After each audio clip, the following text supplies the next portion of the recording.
Ok, vamos a empezar con diverticulosis. Sí, ahorita comparto pantalla. Gracias, primo. Recording in progress.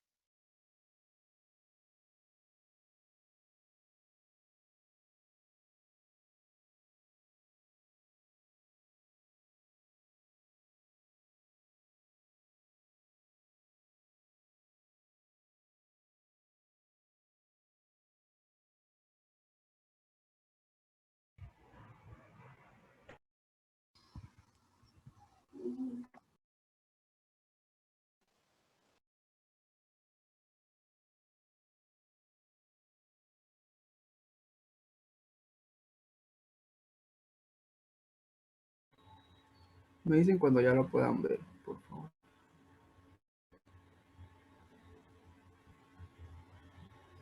Las diapos ya se ven. ¿Ya? Sí, Ay, es que yo no las veo todavía. no estás en presentación, pero sí ya se ven las diapos. Ah, bueno, es que las puse en presentación.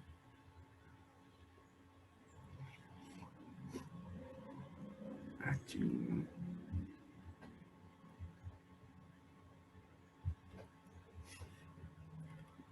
Bueno, buenos días, doctor. Buenos días, compañeros. Hoy vamos a hablar de enfermedad diverticular y pues dentro de esta involucra lo que es diverticulosis y diverticulitis.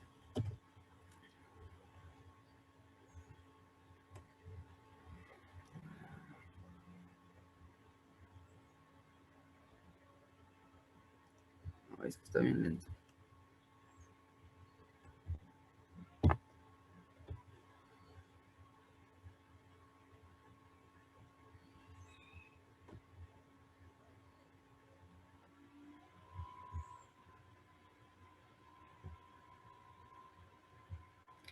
Y bueno, como definición, vamos a un divertículo va a ser aquella protrusión o aquella herniación de la mucosa del colon a través de la pared muscular de va a ocurrir en aquellas áreas débiles de la pared intestinal. Eh, Mencionaba que aquellas áreas débiles eran los lugares donde ingresaban las arterias al intestino y normalmente tienen que, bueno, alrededor de los divertículos tienen que medir de 5 a 10 milímetros de tamaño. Las paredes del intestino grueso normalmente van a estar compuestas por lo que son la capa mucosa, la submucosa, la muscular y la serosa. Y para que se forme un divertículo, bueno, un pseudodivertículo, que son los más comunes, tienen que estar formados tanto de mucosa y de submucosa. Los divertículos verdaderos son aquellos que están formados por todas las capas del intestino, pero estos se ven muy raros y normalmente son por alteraciones congénitas. Estos divertículos se van a formar por las altas presiones que se van a formar en el intestino, ya sea para mezclar la comida o bien para movilizar la materia fecal. Y esta enfermedad se va a atribuir principalmente al bajo aporte de fibra en la dieta. Y bueno, hablando de enfermedad diverticular, esta va a ser ya la presencia de algún signo o síntoma de diverticulitis. Por otro lado, la diverticulitis va a ser aquella inflamación o infección de un divertículo y en algunos casos puede existir lo que es el sangrado diverticular.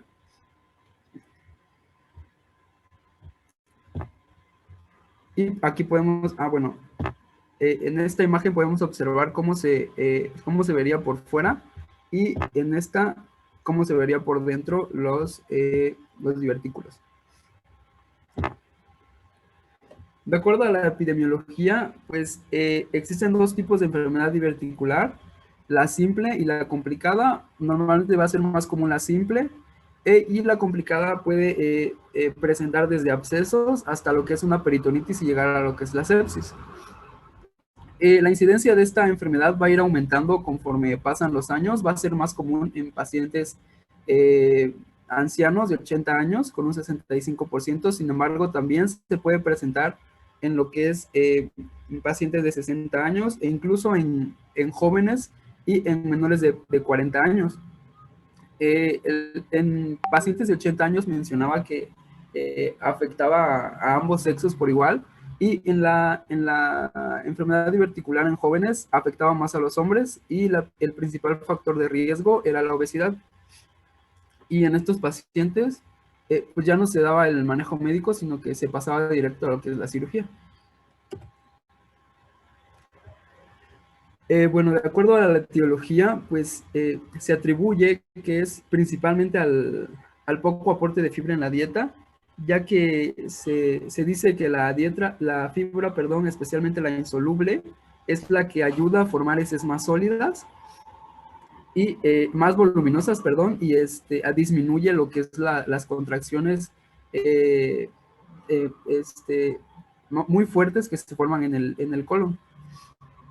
Por otro lado, también el elevado consumo de carnes rojas, y hay un factor de riesgo importante en el que se asocia que aquellas personas que fuman, que consumen AINES y que consumen paracetamol al mismo tiempo, pues tienen mayor riesgo, y que además son obesos y aportan poca fibra en su alimentación, pues tienen un mayor riesgo de desarrollar lo que es divertículos. La localización de la enfermedad diverticular pues va a ser principalmente en el colon sigmoideo, con un 95%. Puede extenderse por todo el colon, sin embargo es muy mínima la probabilidad de que esto pase, y puede estar solamente afectado el colon sigmoideo con un 65%, pero lo que más se afecta pues esta zona, debido a que su luz, la luz del colon el diámetro de la luz es muy pequeño en comparación a los demás, y en esta parte ejerce más contracciones para que pueda pasar la materia fecal. Entonces aquí es donde se ve afectado más la enfermedad diverticular.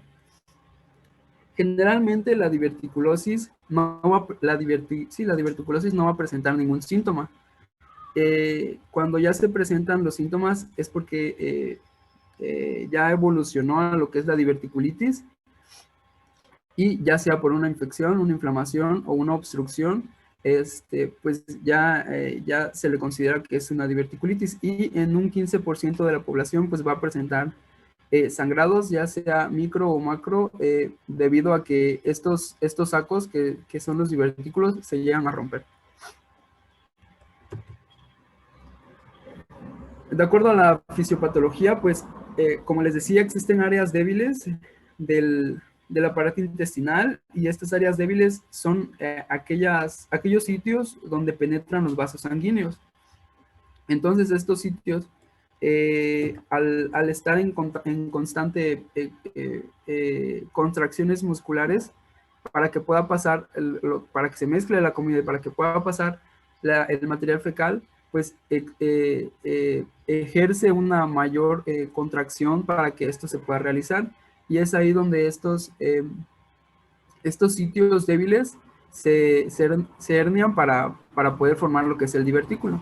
Sin embargo, pues estos no van a presentar síntomas hasta que suceda una infección o una obstrucción, que es más común por un coprolito.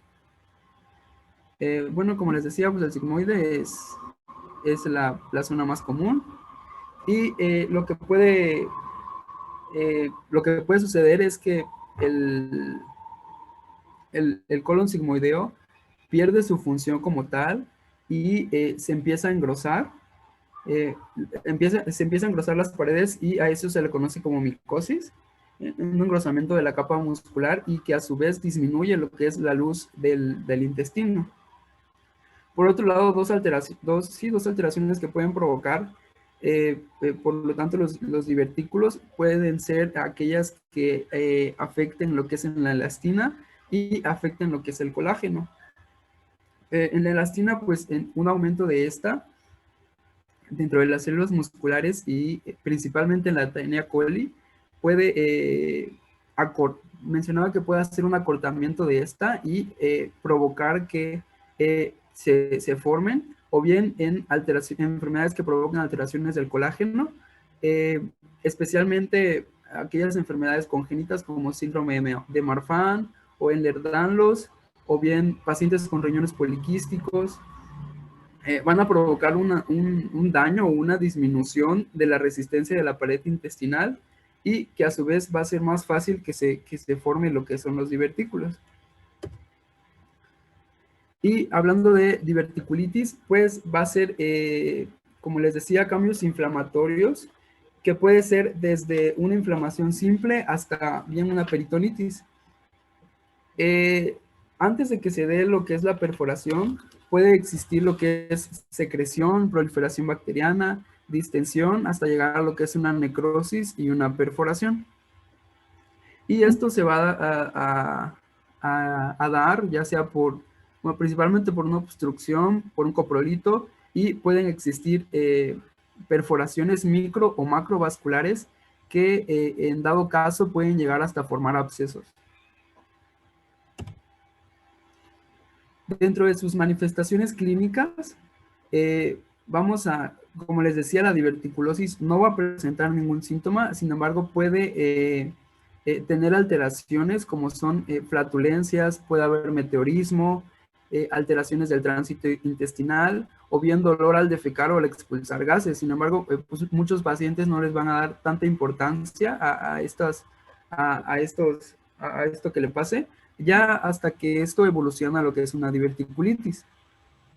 En la diverticulitis, pues se va a presentar el dolor principalmente en el cuadrante inferior izquierdo, va a presentar náuseas y vómitos y dolor a la compresión en esa parte, en ese sitio. Puede existir también hemorragia súbita que va a ser de color rojo oscuro. Y aquí les muestro cómo se vería una diverticulosis y una diverticulitis con el sitio de obstrucción. El diagnóstico pues va a ser clínico, basado en la historia clínica, en la sintomatología y en la exploración abdominal.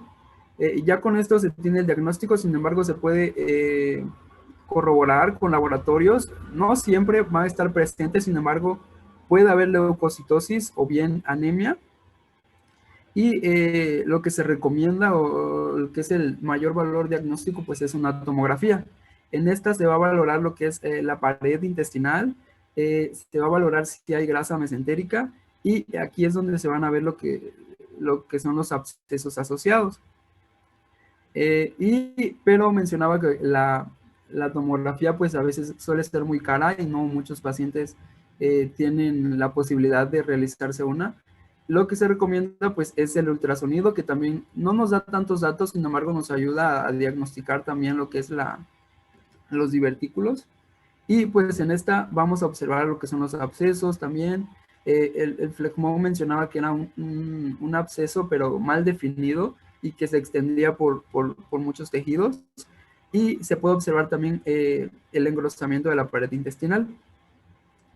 Y para ayudarnos, pues también está la escala de Hinchey, en la cual está la escala de Hinchey normal y la escala de Hinchey modificada, que se ayuda con lo que es la tomografía para valorar en qué etapa se encuentra el paciente y qué tratamiento es el más adecuado para él.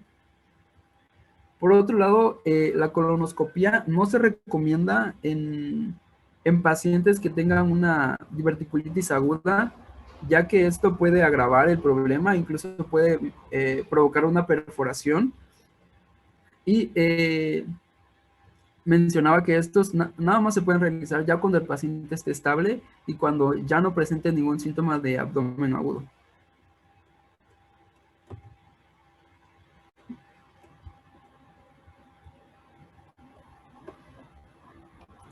Y aquí pues le muestro la escala de Hinchey modificada, en la cual nos evalúa por estadios en qué etapa se encuentra el paciente y pues el manejo que se le debería de dar.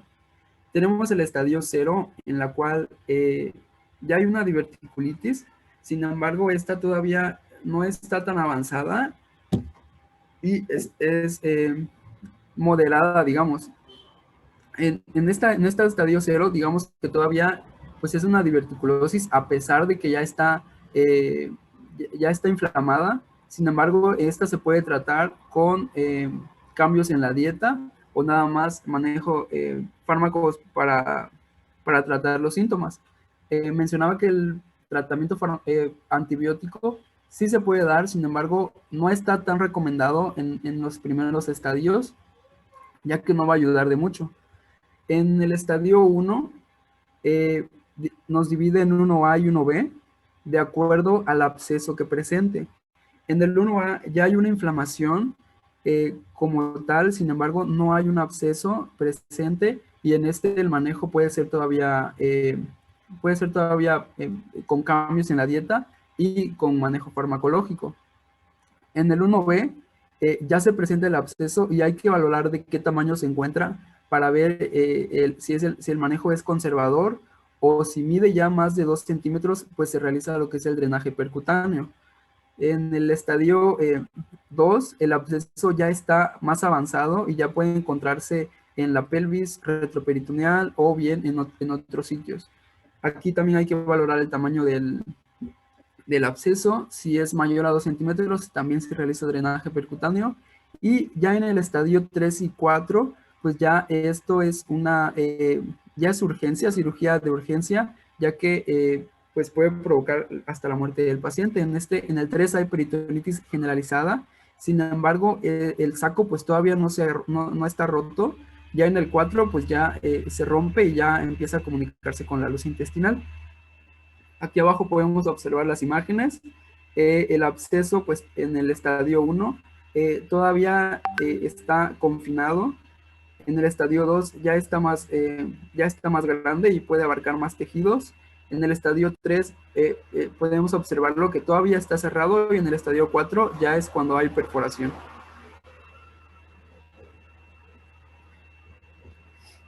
Y bueno, para el diagnóstico diferencial, mayormente va a ser del lado izquierdo el más común para el dolor y se le va a llamar diverticulitis izquierda. Sin embargo, puede presentarse lo que es la diverticulitis derecha.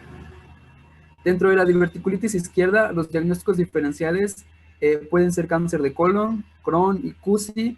En mujeres puede ser un embarazo ectópico, una torsión de quiste ovárico, endometriosis o síndrome de intestino irritable. Por otro lado, pues lo primero que hay que empezar es en una apendicitis, en mujeres en un embarazo ectópico, enfermedad inflamatoria pélvica o enfermedad de Crohn. Para el tratamiento, como les decía, va a haber un tratamiento conservador y esto se va a aplicar en aquellos pacientes que estén en el estadio 1. Puede ser manejo ambulatorio, que no se le debe de dar antibióticos a menos que estos se manejen intrahospitalario y pues indicado con un médico en casos especiales. En el Hinchey 2, pues el absceso tiene que ser menor para dar tratamiento médico, farmacológico, perdón, y en caso de que sea más grande, pues ya se realiza lo que es el drenaje percutáneo. Pacientes con Hinchey 3 o 4, pues ya es cirugía, ya el tratamiento conservador ya no se considera en estas pacientes, es cirugía urgente. Y pues los antibióticos, bueno, en la diverticulitis se recomienda antibióticos y analgésicos.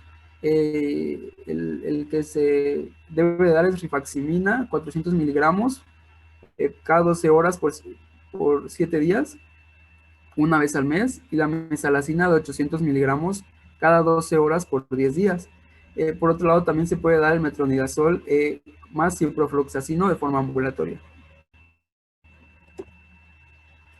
El tratamiento quirúrgico de urgencia va a ser en aquellos pacientes que tengan una peritonitis generalizada, en aquellos con estadio 1 que después de las 48 horas de tratamiento no mejoren, o aquellos que se les realizó el drenaje percutáneo y que aún así tampoco mejoran.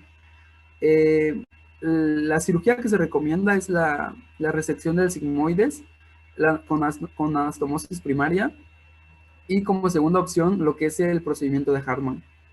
La cirugía laparoscópica no es tan común, pero sí se puede realizar siempre y cuando pues, el cirujano sea muy bueno haciendo cirugía laparoscópica.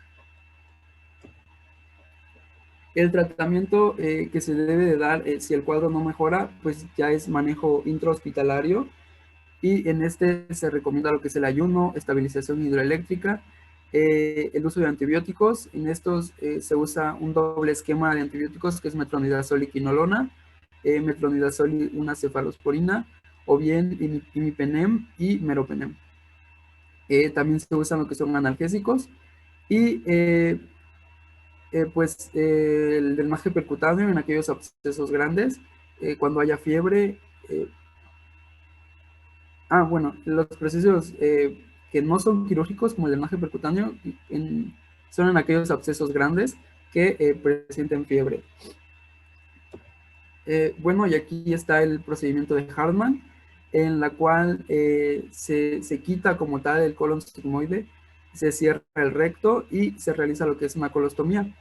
Posteriormente, la colostomía se cierra en lo que son 3 meses. Aquí está el segundo tipo de cirugía, que es la colostomía transversa con drenaje, en la cual esta se usa en pacientes graves. Se realiza lo que es la colostomía, se quita lo que es el segmento patológico y se cierra. Podemos observar que el segmento gris es la porción que sigue funcionando y queda abierta, y pues la porción en blanco es el intestino que pues ya no va a funcionar. Y por último tenemos la resección con anastomosis primaria, en la cual se quita como tal la parte y se une lo que queda del intestino.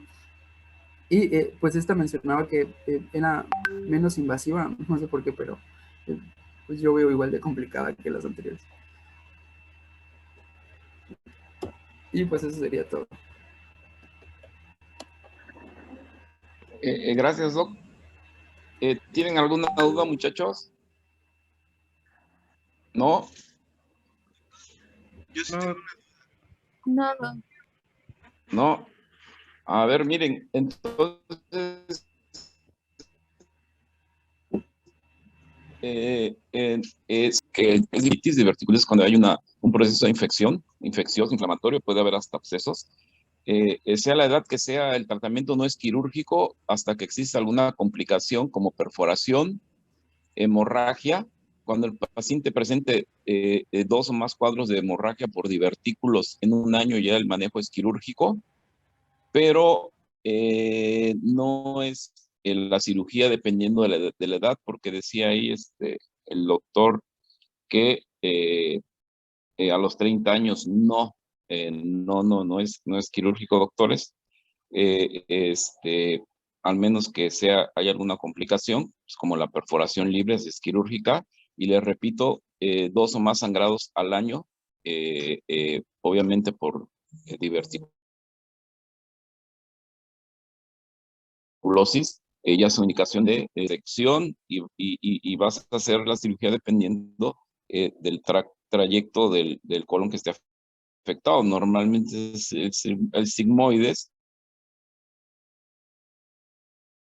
y pues se tiene que quitar el sigmoides, y se está prefiriendo, si las condiciones así lo ameritan, hacer un cierre primario, a menos que haya un problema de que el paciente tenga hipoalbuminemia, sea un paciente diabético muy descontrolado o alguna comorbilidad muy seria, pues se prefiere dejar la bolsa de Hartmann y conectarlo de 3 a 6 meses, pero se prefiere el cierre primario. La clasificación de Hinchey que nos pone el doctor X tomográfica es para valorar qué paciente es quirúrgico. Por ejemplo, y una clasificación 1-2, podemos darle un tratamiento conservador, un tratamiento médico con antibióticos, sobre todo con antibióticos.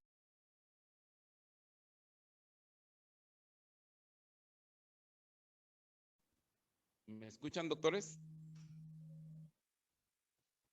Bueno. Sí, se escucha. Sí, se escucha. Sí, lo que es que ¿Me como escuchan? que se cortaba un poquito. Se escucha un poco ¿Me bajo. escuchan, doctores? Sí, lo mejor. Sí, doctor. ¿Sí me escucharon? Sí, sí se escuchaba. Bueno, bueno. Sí, sí, doctor. ¿No nos escuchan nosotros? No, bueno, ya los escucho. ¿Sí me escucharon los que les estaba comentando? Ah, bueno. ¿Tienen alguna duda? Doctor, yo sí tengo una duda. En lo que sería la diverticulosis leve, ¿ya se podría dar tratamiento antibiótico desde que estamos en una leve o tendría que ser en una moderada? Es que no hay que confundir diverticulosis con diverticulitis. La diverticulosis colónica es nada más la presencia de divertículos en el colon y que no tienen complicaciones. La diverticulitis ya es una complicación de la diverticulosis o de la enfermedad diverticular de colon. Por eso no confundan los términos. Diverticulitis es el proceso inflamatorio infeccioso de los divertículos. Por eso a mí muchas veces no me gusta usar el término diverticulosis porque se presta esa confusión. Yo le llamo enfermedad diverticular de colon no complicada, así les digo a los pacientes, porque muchas veces se presenta a que haya esta confusión con el término diverticulitis. Entonces, la diverticulitis, sí, ya desde una clasificación de Hinchey 1, pues ya tienes que empezar antibiótico. Ah, bueno, doctor, sí, gracias. Y nada más la clasificación nos sirve para ver qué pacientes quirúrgicos. Un paciente con clasificación Hinchey 3-4 ya es quirúrgico, ¿no? A lo mejor le puedes impregnar antibióticos, pero sabes que lo vas a tener que llevar a cirugía para drenar el absceso o a lo mejor hasta ya hay alguna perforación. Sí, doctor, gracias. ¿Alguna otra duda?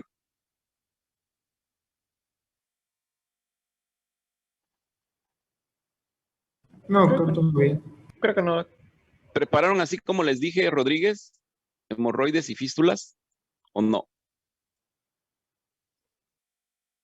Sí, sí, doctor. Así quedó el tema que se Si asignó. quiere que Ahorita empiece, yo creo que da tiempo para que avancemos.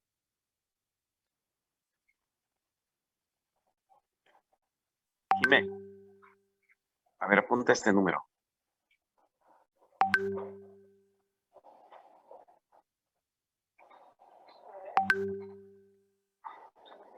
61 2 04 55. Marca. ¿Sí se ven las diapositivas? Sí, doctora. Sí, sí. Ok. Bueno, primero que nada, buenos días. Yo les voy a hablar acerca de lo que son hemorroides o enfermedad hemorroidal, para ser más específicos. Entonces, vamos a ver primero que nada algunas generalidades que hay que recordar un poco acerca de lo que es la anatomía, que en este caso, en esta imagen, podemos ver un poco de lo que es el sigmoides, el recto y su terminación en lo que es la abertura anal. Aquí tenemos una pequeña línea dentada llamada también lo que es línea pectínea, que nos va a dividir lo que es la mucosa rectal de lo que es la mucosa anal y el esfínter anal. Vamos a tener también que tenemos que tomar en cuenta lo que son los plechos hemorroidales externos y internos, que existen en lo que son ambos márgenes de la mucosa rectal y la mucosa anal. Y hay que tener en cuenta que esto específicamente porque nos va a permitir saber posteriormente qué vasos vamos a ligar. Ahora bien, esto también entrando en generalidades, para la revisión vamos a tener que cuando nosotros revisamos un paciente con hemorroides tenemos que colocarlo en posición de lo que es litotomía. ¿Por qué? Porque al ponerlo de esta forma nos va a ayudar a examinar mucho mejor al paciente y también nos va a ayudar a examinar mucho mejor la postura, la abertura anal. En este caso, el ano va a quedar enfrente de nosotros y vamos a poderlo dividir en lo que son 4 cuadrantes, que es el anterior derecho, el anterior izquierdo, posterior derecho y posterior izquierdo. Y vamos a poder hacer una marcación según las agujas del reloj para poder ver dónde están las lesiones.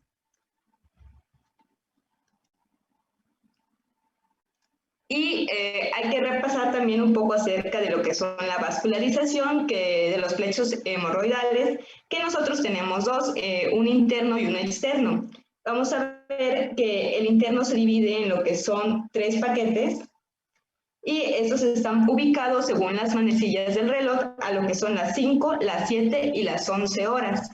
Les coloqué un pequeño reloj ahí para que se ubique más o menos. Y además tenemos lo que son los plexos hemorroidales externos, que están cubiertos de piel, pero están mucho más propensos a lo que son los sangrados. Bueno, ahora sí, ya entrando más al tema, vamos a tener lo que son la definición. Las hemorroides en sí, según la literatura que leí, son estructuras vasculares anatómicamente normales, que son de un tipo de almohadilla cuya disposición espacial está principalmente anterior y lateral derecho, posterior lateral izquierdo y lateral derecho. Estas tienen una función que va a ser amortiguar y contribuir con el mecanismo de cierre del ano. Esto evitando claramente para nosotros lo que es la incontinencia. Bueno, lamentablemente estas almohadillas se van a degenerar y van a dilatar, llegando a lo que se denomina una enfermedad hemorroidal.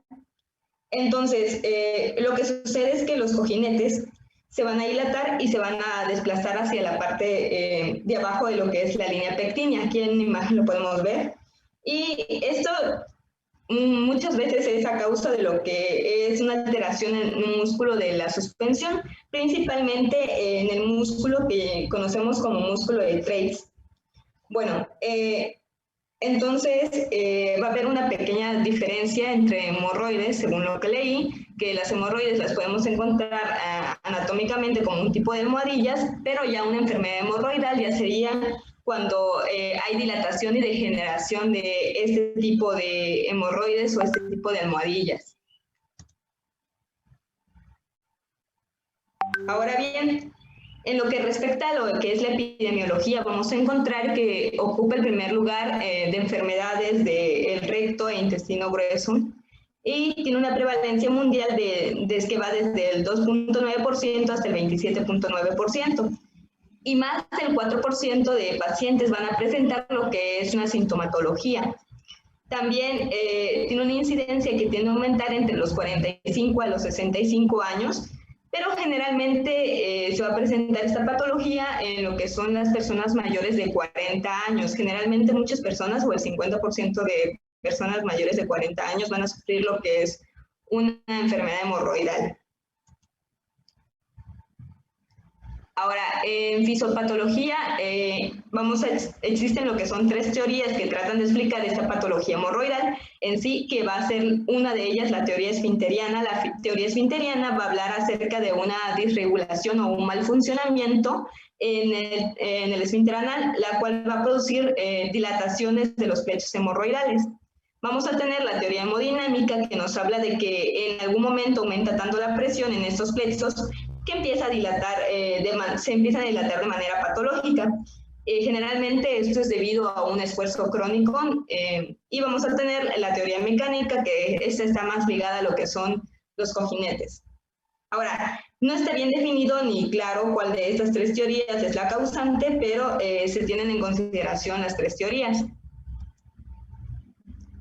Ahora bien, ¿cuáles son los factores desencadenantes o que desencadenan la enfermedad hemorroidal? Vamos a tener que, como hablamos hace poquito, bueno, que acabamos de hablar, tiene que haber un aumento de lo que es la presión vascular de la zona. Por tanto, en el embarazo, el cargar un peso extra en el vientre, además del subir de peso, vamos a ver que aumenta va a aumentar lo que es la presión intraabdominal, y también va a aumentar la presión a nivel del ano. Entonces, ese es un factor de riesgo. Ahora, la constipación también es un factor, ya que al momento de haber una constipación, el paciente lo que va a tratar es de ir al baño, y va a pujar, y va a pujar, y va a pujar, y como no va a poder evacuar, al momento de estar pujando va a aumentar lo que es la presión de la zona rectal, lo que también nos puede llevar a una dilatación de lo que son las venas. La diarrea también es un factor importante, porque al haber mucho flujo de lo que son las heces, Y al usar mucho esta parte anorrectal, también esto puede llegar a crear lo que es una dilatación de esa zona. Y el tenesmo, pues generalmente el tenesmo es manifestación de otra patología, pero también es un desencadenante de lo que es la patología hemorroidal. Ahora, vamos a ver que también existen lo que son los tipos de hemorroides. Y dentro de la patología hemorroidal, primero están las internas, que las internas están por lo que es encima de la línea pectínea, o sea, en lo que es la mucosa rectal, generalmente 2/3 superiores, y son característicos de estos hemorroides que están recubiertos por lo que son mucosa. Por tanto, a pesar de que existe el sangrado, no existe lo que es el dolor para el paciente. Las hemorroides externas, estas generalmente están localizados en los plexos externos y están localizados más o menos en el tercio inferior de lo que es el recto, y están más pegados a lo que son la infisura anal. Entonces, en este tipo de hemorroides va a haber un dolor bastante fuerte y un sangrado externo, y generalmente esto es debido a los roces que va a haber. Entonces, estos pacientes van a tener mucho dolor, van a tener sangrado, porque generalmente este tipo de hemorroides solo va a estar recubierto de lo que es piel. También hay algo peculiar de esto, que cuando este tipo de hemorroides externas cicatrizan, van a formar algo llamado plicomas, que tiende a ser un característico de lo que es la enfermedad hemorroidal externa.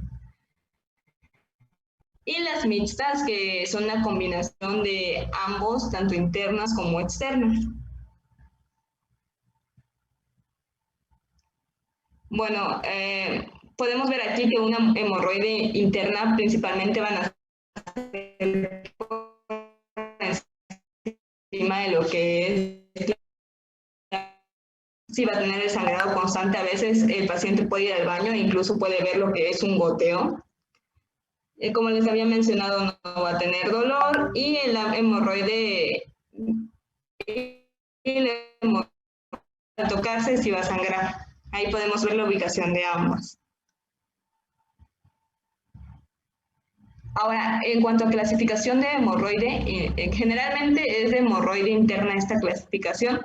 Vamos a ver que tiene una clasificación que va desde el grado 1, que va a ser el grado más leve, hasta el grado 4, que es el grado más fuerte. En el prolapso no vamos a tener tenesmo, no vamos a tener pito. Y vamos a tener también lo que es el grado 2, que en cambio ya nos va a hablar de un paciente que cuando defeca hay rectorragia, hay prolapso reducido. ¿Qué quiero decir con prolapso reducido? Que cuando él defeca, la hemorroide sale, pero posteriormente al quitarse esa fuerza que está haciendo el paciente, la hemorroide va a volver a entrar.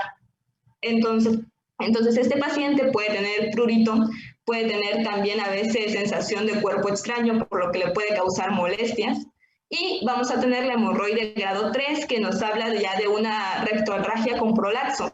Pero ¿qué pasa con este prolapso? Este prolapso no es como el anterior. Este prolapso no va a poder regresar por sí mismo, sino que continúa ahí. Entonces, el paciente lo que tiene que hacer es regresarlo manualmente, introduciendo generalmente los dedos, para hacer que la hemorroide vuelva a entrar. Y lógicamente esta también va a presentar prurito. Y por último, lo que es el grado 4, que es el más grave, y ya en este hay una rectorragia con prolapso continuo. Generalmente sale de lo que es la línea pectínea, se protruye, prolapsa y llega hasta lo que es el canal anal.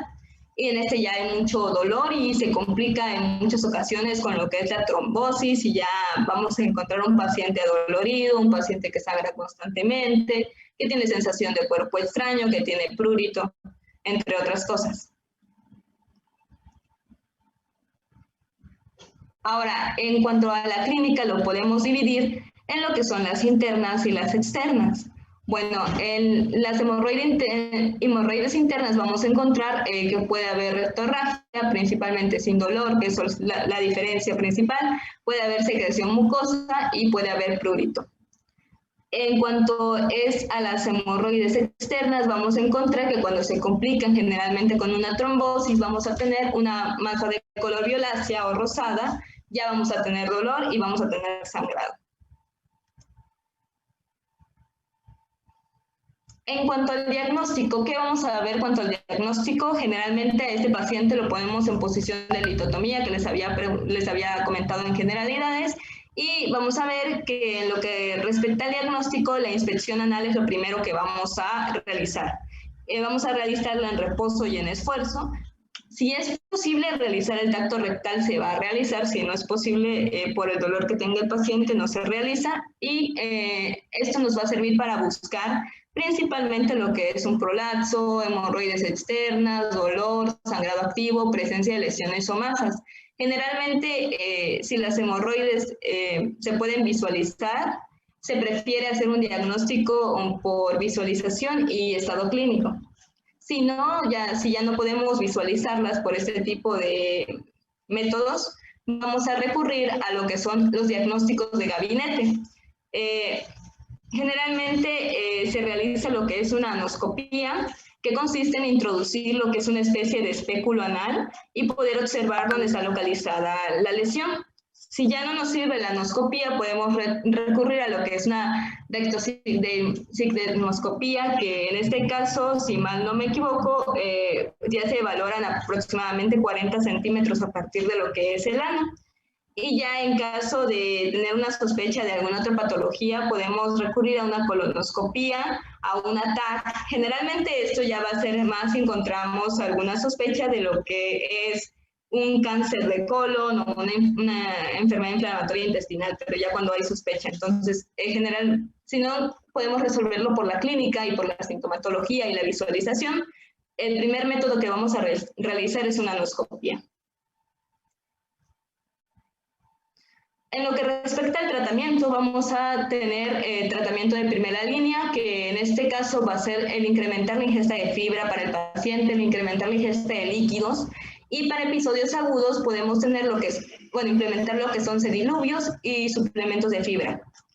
¿Qué son sediluvios? Los sediluvios nosotros los conocemos generalmente como baños de asiento de agua tibia, que si bien nos ha mostrado su eficacia, si el paciente dice que tiene un alivio generalmente al usarlo, entonces siente una mejoría que va a haber, entonces se recomienda también el uso de sediluvios. Y en tratamiento farmacológico vamos a tener que para episodios agudos vamos a utilizar flavonoides, ahí escribí mal, flavonoides.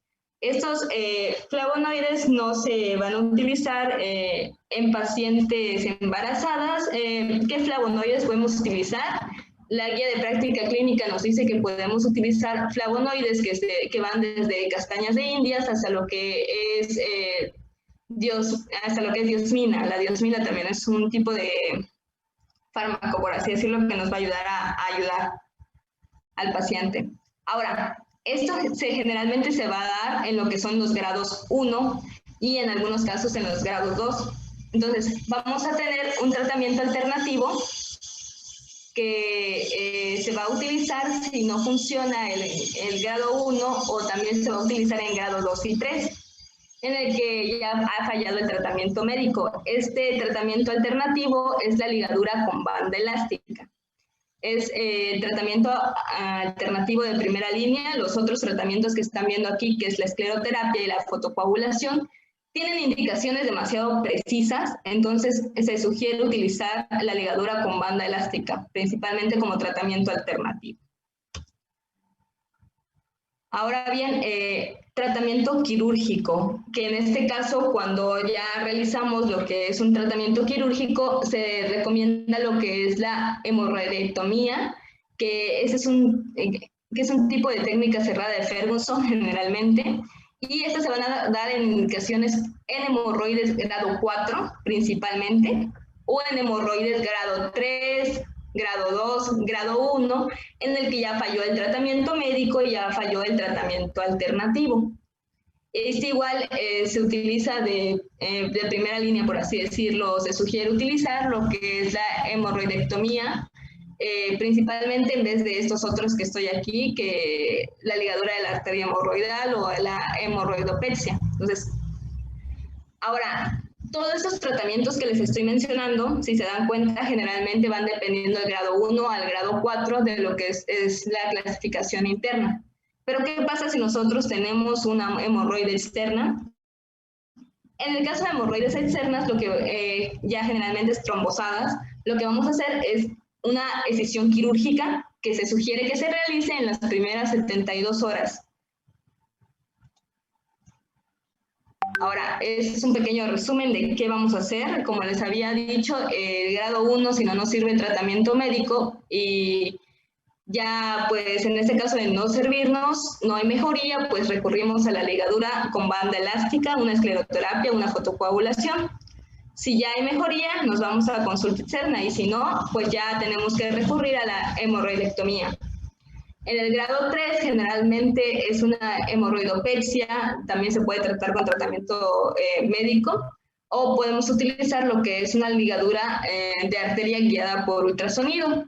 En el grado 4 generalmente se va directo a lo que es una hemorroidectomía. Entonces, ese es un pequeño resumen de cómo se utilizan y cómo se manejan los grados. Está en la guía de práctica clínica.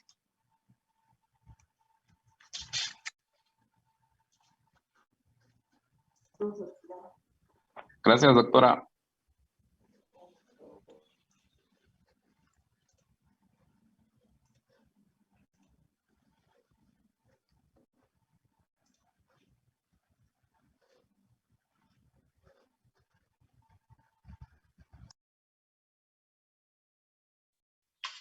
Bueno, vamos a continuar con las fístulas perianales, que era el segundo tema de estos dos. Y después de la siguiente, por favor. Y bueno, ¿qué son las fístulas perianales como tal? Primero tenemos que definir qué es una fístula. Una fístula es un trayecto tubular que tiene una apertura en un canal y que ese mismo trayecto va a terminar no en ese mismo canal, sino en la piel o en otros órganos alrededor. Ok, entonces, bueno, estas fistulitas, estos canalitos pueden salir espontáneamente o después de algún tipo de absceso perirectal. Algo que tenemos que tener aquí, que a pesar de tener las fístulas perianales, también tenemos, y pueden haber otro tipo de fístulas, que al ratito les hablaré. Le puedes dar a la siguiente. Ok, tenemos factores predisponentes para el desarrollo de fístulas, pero uno de los más importantes en ellos va a ser la enfermedad de Crohn. Sin embargo, esta no es la única enfermedad que nos va a poder causar estas fistulitas. Tenemos otros como son los divertículos en el cono sigmoides, como ya nos había dicho Alex hace rato, que el sigmoides es más estrecho que todo lo demás, entonces va a ocasionar que los mismos movimientos hagan divertículos y estos divertículos como complicación hagan fístulas. Tenemos también ciertos tumores, en especial los del colon sigmoides y el de vejiga, que nos pueden ocasionar fístulas.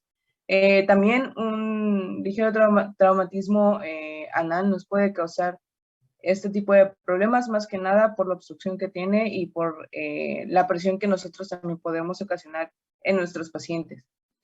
Otra de las lesiones que nos pueden causar fístulas anales, no tanto perianales, pero sí anales, son las lesiones ginecobstétricas, como la histerectomía. Estos tipos de lesiones nos pueden dar fístulas vesicovaginales que podrían tener otras complicaciones. Sin embargo, no las vamos a ver en este momento. Y bueno, ¿qué factores de riesgo como tal? Como humanos, nosotros tenemos el sexo masculino, ser hombre, como uno de los principales factores de riesgo. Dependiendo de su bibliografía, van a encontrar la escala que podemos encontrar entre hombres y mujeres. Por ejemplo, en la guía de práctica americana encontramos un porcentaje de 2 a 1 en comparación de hombres con mujeres. Sin embargo, en la guía de práctica clínica, en la de México, vamos a encontrar una escala de 5 a 1. ¿Esto por qué? Porque tienen que haber muchos factores, tanto genética como de alimentación, como también ya nos había dicho Alex. Y pues bueno, vamos a tener una media de incidencia de 40 años, sin embargo, estos se pueden encontrar alrededor de los 30 y 50 años. Pueden haber más y otros menos, pero en esta época es donde más podemos encontrar también otro tipo de problemas como las histerectomías, la enfermedad de Crohn, los divertículos y todo lo demás, pues está bastante marcado en estas épocas de la vida. ¿Le puedes dar a la siguiente, por favor?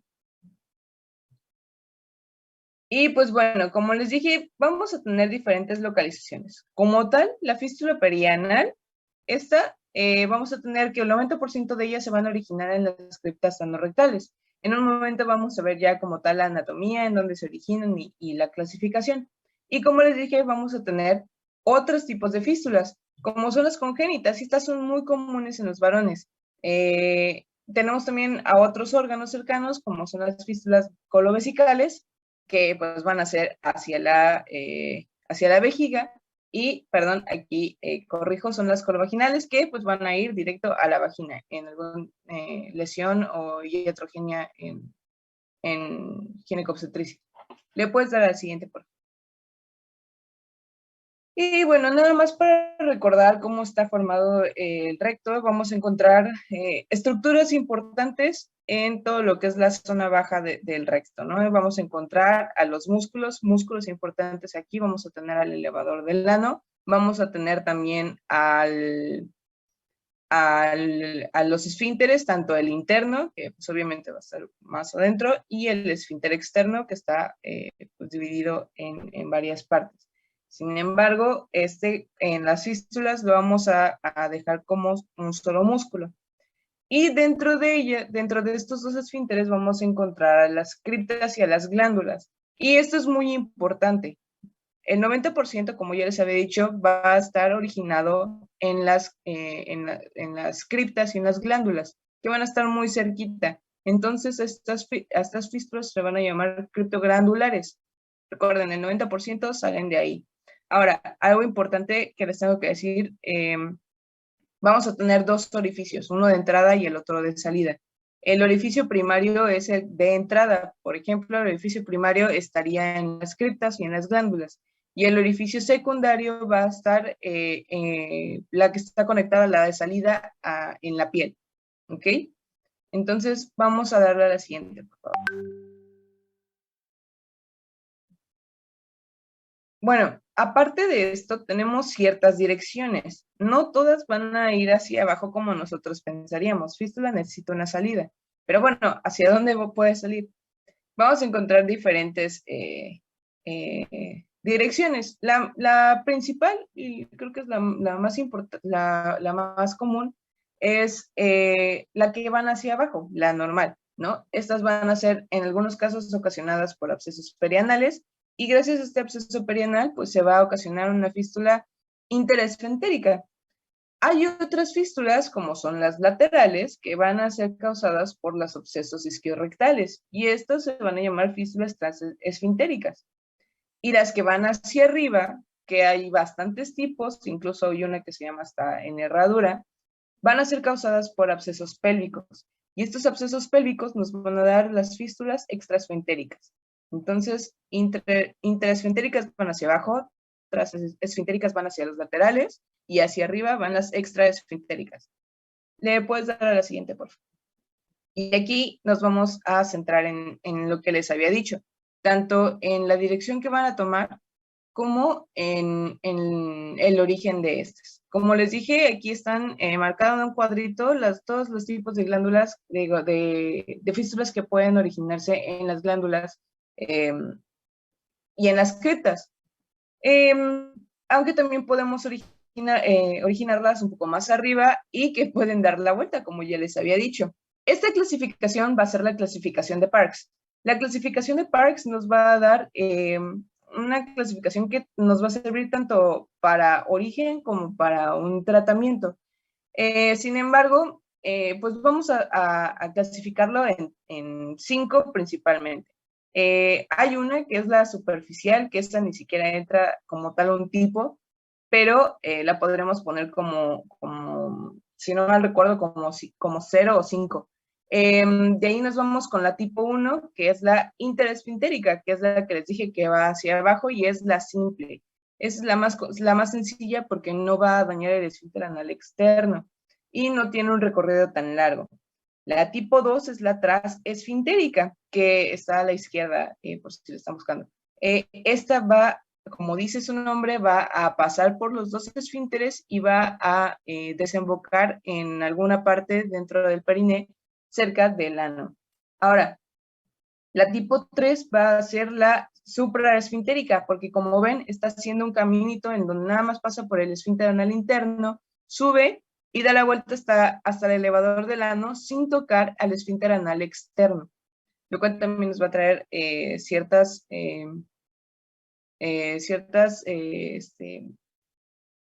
criterios para todo lo que es el tratamiento y el pronóstico de estas. Y la última va a ser la extraesfintérica, donde esta no va a pasar por ninguno de los dos esfínteres, ni el externo ni el interno, y va a originarse en una parte superior del recto. Esta va a pasar por el elevador del ano y va a ser una de las que más se va a encontrar a la periferia. Ahora, en la parte lateral podemos ver cómo están cruzando los diferentes tipos de fístulas transesfintéricas y cómo las podemos encontrar, ya que no nada más van a tener una sola no es como tal una dirección, sino un nivel en donde lo podemos encontrar y en donde se va a afectar a los esfínteres. Y podemos ver nada más a la fístula superficial, que ni siquiera va a tocar a los esfínteres, y esa va a ser muy, muy fácil de tratar. ¿Le puedes dar a la siguiente, por favor? Y bueno, también encontramos la regla de Gottshall. La regla de Gottshall es una regla que sirve tanto para cirugía como para localización de estas fistulitas. ¿Qué va a decir la regla de Gottshall? Pues bueno, esta regla de Gottshall va a marcar un área circular alrededor del ano con un radio de 3 centímetros.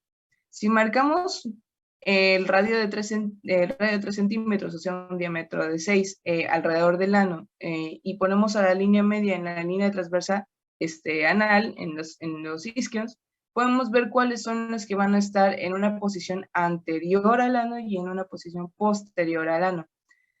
Las que tienen mejor pronóstico por tanto el trayecto como las zonas en las que puede abarcar van a ser las posteriores. Sin embargo, pues las anteriores también nos van a causar ciertos problemas.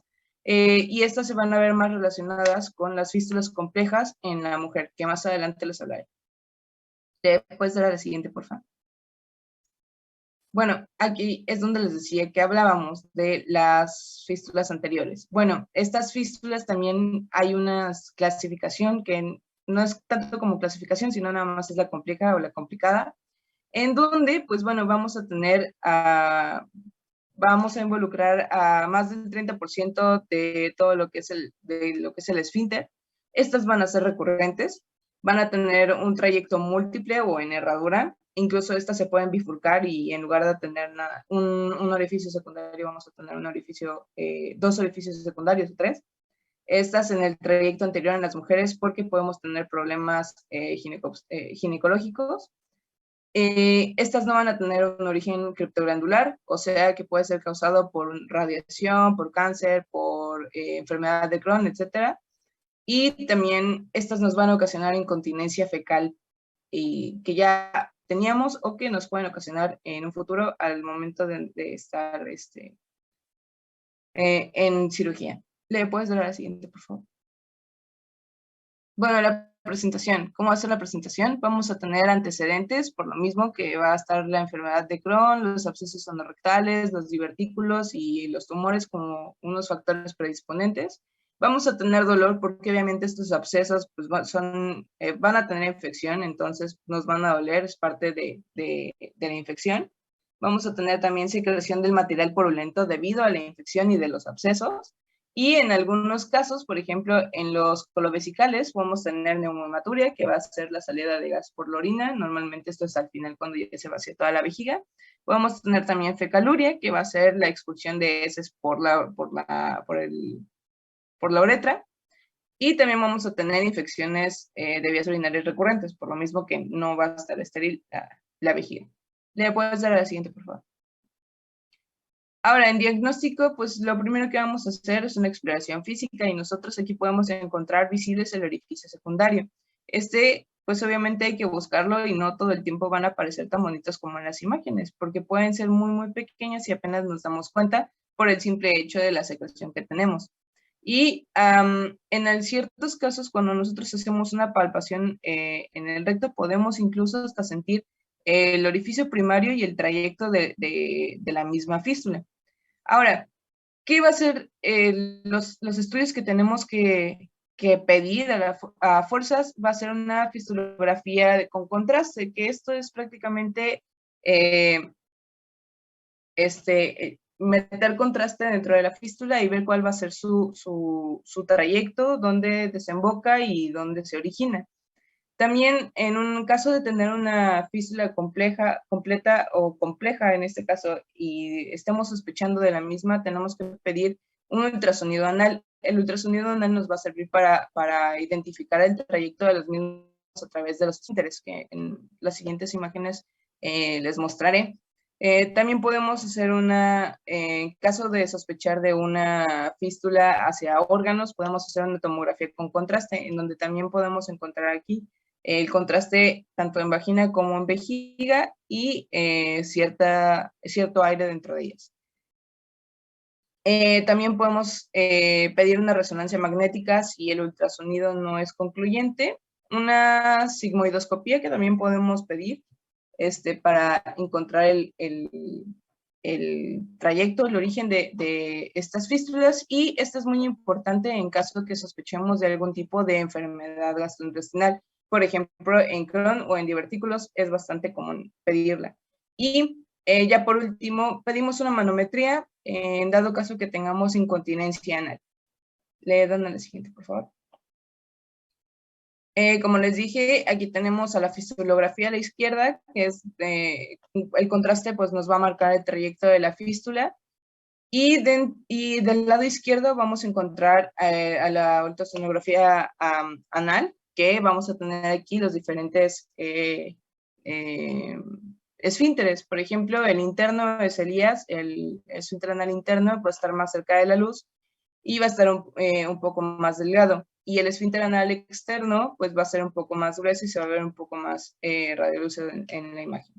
¿Le puedes dar a la siguiente, por favor?